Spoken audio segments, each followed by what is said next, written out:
আমরা নয়া বন্দোবস্তর কথা শুনেছি। আমরা 17 বছরের একটা শাসনামল দেখেছি, তারপরে গত প্রায় 14 মাস 15 মাসের একটা মধ্যবর্তী ব্যবস্থা দেখেছি, এবং নতুন বাংলাদেশের কথা বলছি।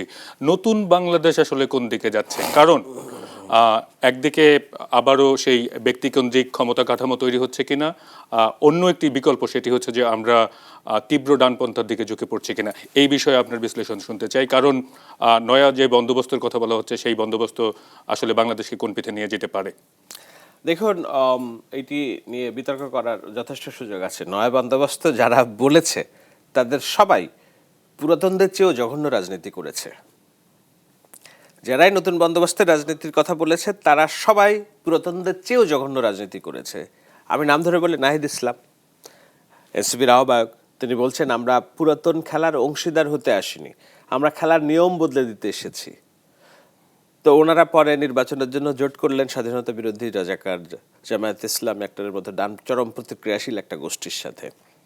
তো এটা কি খেলার নিয়ম বদলে দেওয়া হলো, না পুরাতন যে খেলা চলছিল তার চেয়েও জঘন্য খেলা হলো?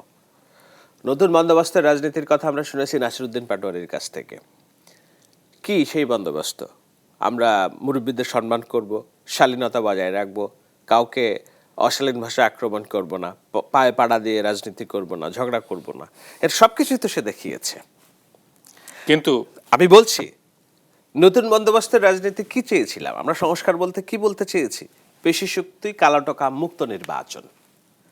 গত রাত পর্যন্ত যে নির্বাচনী কালো টাকার মহোৎসব হয়েছে, ঠাকুরগাঁয়ে জেলা জামায়াতের আমির ধরা পড়েছেন। বিএনপির একজন প্রার্থী বলেছেন আমাকে যদি ভোট না দাও তাহলে পুড়িয়ে দিব।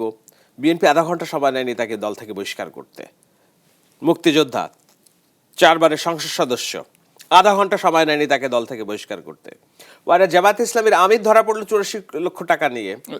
এটি আমরা দুপক্ষই দেখেছি। আমরা না, আমি শেষ করি। কলাপাড়ায় কিংবা লক্ষ্মীপুরে বিপুল পরিমাণ টাকা সহ আমি বলছি তাদের জামাত তাকে প্রাতিষ্ঠানিকভাবে ওন করেছে, তার পক্ষে সংবাদ সম্মেলন করেছে, বলার চেষ্টা করেছে এটা তার ব্যবসায়িক টাকা। যেই মানুষের বাৎসরিক আয় 4 লাখ টাকা, সে 74 লাখ টাকা নিয়ে কি ব্যবসায়িক টাকা হয়? একজন ব্যক্তি, আমার যদি 30 লাখ টাকা কোথাও থাকে আমার পকেটে, ওইটা যদি আমার হার্ড আর্ন মানি হয়, বন্দুকের গুলির সামনেও আমি দাঁড়িয়ে বলবো এটা আমার টাকা, তোমরা আমাকে ফাঁসানোর চেষ্টা করছো। ওই লোক লজ্জায় মুখ নিচু করেছে, অসুস্থ হয়ে গিয়েছে। কিন্তু জামাত ইসলামের কাছ থেকে আমরা চেয়েছিলাম অন্তত এটা স্বীকার করতে, তাকে বহিষ্কার করতে, তাকে দায়িত্ব থেকে অব্যাহত দিতে। এইটাই হলেও নতুন বন্দোবস্তের রাজনীতি হতো। সেটা হয়নি। এমনকি তাদের ডিসাইপল এনসিপি আসিফ মাহমুদ বলছেন এটা ব্যক্তি চরিত্র হরণ করার চেষ্টা করা হচ্ছে।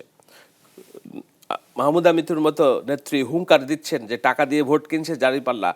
তো ঠিক আছে, আমি দাঁড়িপাল্লার পক্ষে কথা বলবো। আমরা ওইসব অডিও শুনছি। এগুলো তো নতুন বন্দোবস্তের রাজনীতি না।